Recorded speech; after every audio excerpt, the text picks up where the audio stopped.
My fellow Americans, the state of our union is broke. That's right, broke. Like your caseless iPhone 8. Like the McDonald's ice cream machine. Like Bed Bath & Beyond. What, too soon? Guess my 20% off coupon is now beyond expired.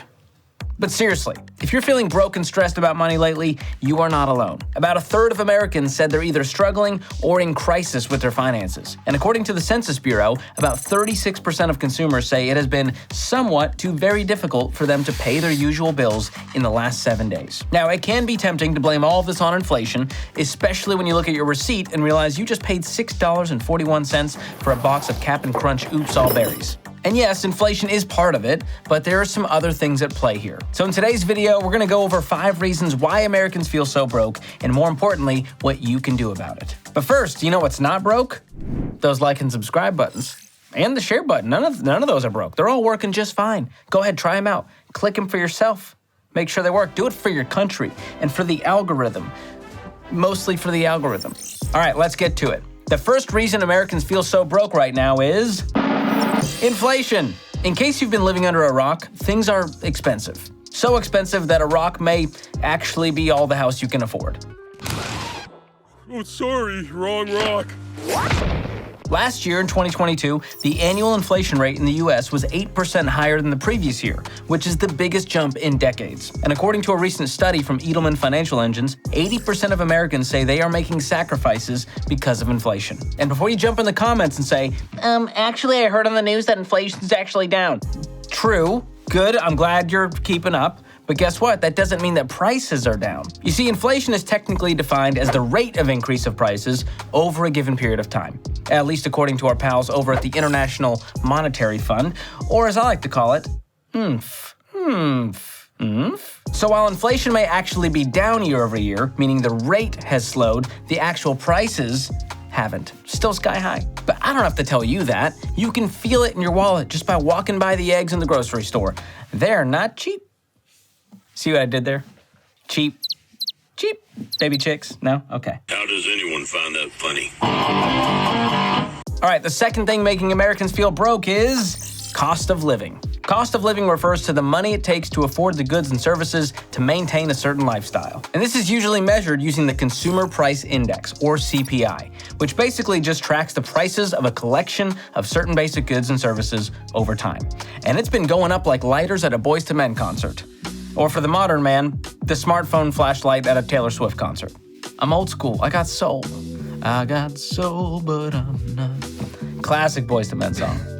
And that's the end of the road with that joke. Now, cost of living varies depending on where you live, but generally speaking, in the US, it's higher than it's ever been. And the CPI for all urban consumers in the US has grown almost every year for the last 3 decades, especially between 2020 and 2022. And there's something that makes this high cost of living even more difficult, and that is number 3 on our list. Stagnating wages.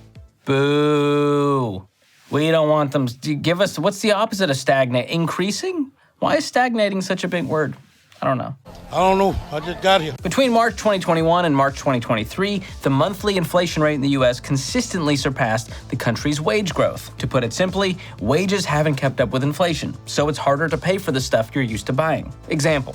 If your standard breakfast is a Red Bull and a bowl of Cap'n Crunch Oops All Berries, it now likely takes a higher percentage of your income to pay for those 2 delicious yet problematic choices. And if you're making minimum wage, you're feeling the crunch even more. But I hope you're making way more than that with how hot the job market is right now. All right, the fourth thing making us feel broke is lifestyle. You knew it was gonna be there, don't act surprised. We're spending too much money on unnecessary things. When you sit down and you really take a good hard look at where your money's going, you'll see what I'm talking about. We love to eat out at restaurants. We need to drive a brand new beautiful car. We must have a bigger house than our parents had when they were our age. And the inside has to look like it was furnished entirely with heirloom pieces from Joanna Gaines' warehouse. And social media has just made things worse, with everyone posting their highlight reel like it's their job to convince you that they have a great life. So, we see Becky's Instagram post from the beach with her feet in the sand and a drink in her hand, and next thing you know, we're buying plane tickets to Miami with a credit card because we deserve it. As the old saying goes, we buy things we don't need with money we don't have to impress people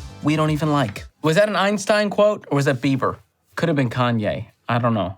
All of them feel problematic at this point. You're Albert Einstein. Okay. And speaking of money we don't have, the fifth reason Americans feel so broke is debt payments. We live in a culture that is obsessed with debt, and we've been sold on a whole bunch of lies created by a financial system that is designed to take our money from us. Lies like, you need a credit card to build your credit score, and car payments are just a way of life, and you can't go to college without a student loan. And before you know it, we're up to our eyeballs in debt, and there's barely anything left of our paycheck after we've made our minimum payments. And sadly, this is pretty normal in America. According to a Ramsey research study, 25% of Americans said they're relying on credit cards to make ends meet. 82% said they're somewhat worried or extremely worried about their student loan payments restarting, and 40% said they cried or had a panic attack over their money in the last few months. Y'all, this is not okay. Something's gotta change. When you have to send huge chunks of your income out the door every month to make debt payments, it's gonna be pretty hard to make progress with your money.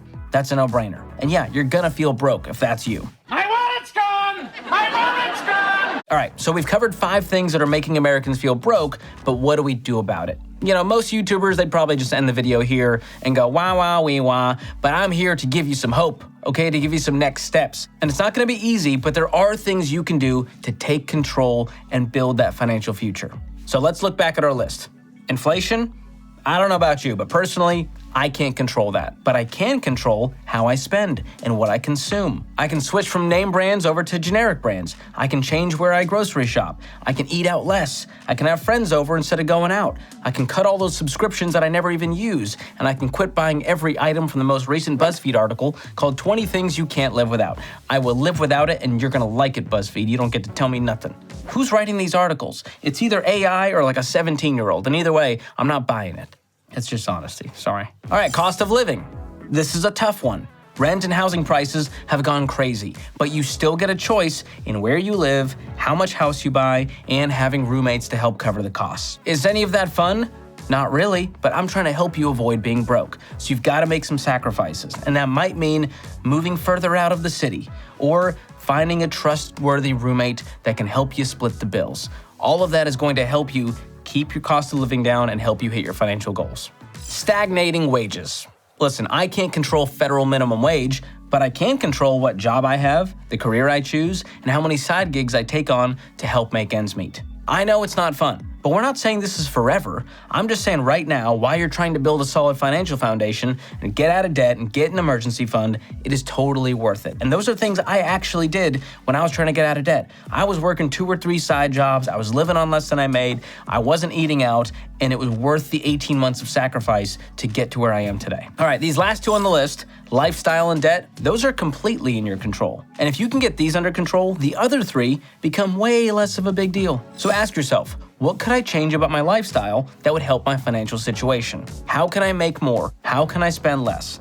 Maybe it's choosing 1 streaming service instead of 6. Maybe it's selling the fancy new car with a giant payment and getting a used car with cash instead. Maybe it's getting a side hustle or working a second job for a while. Maybe it's skipping the Mexican restaurant with friends and eating at the newest culinary experience in town, Mi Casa. So we want an order of the case of Dillas. Okay. That's right. It's right there in your own kitchen. You get to make your own dang tacos. How beautiful.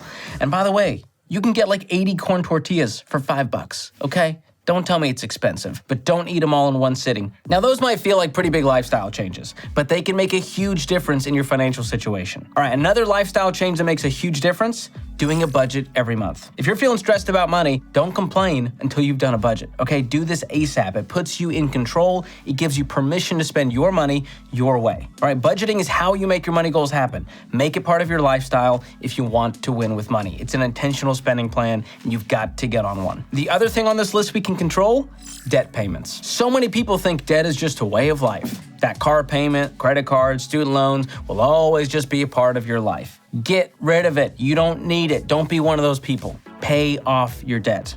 Now, just imagine for a second what life would be like if you didn't have to send so much of your paycheck every month to people you owe money to. So bottom line, don't spend your time worrying about inflation and cost of living and stagnating wages. Instead, focus on the things you can actually do something about. Get on a budget, spend less, make more, Pay off your debt using the debt snowball. Make the necessary lifestyle changes that will help you get some financial margin in your life. All right, I hope this video was helpful. If you've been feeling broke and stressed out about money, you gotta check out Every Dollar. This is my favorite budgeting app that actually gives me some peace and control when it comes to my money. You assign every dollar a job using a zero-based budget, and it will help you hit your money goals. Because when you pay attention to something and you put some focus on it, it tends to work for you.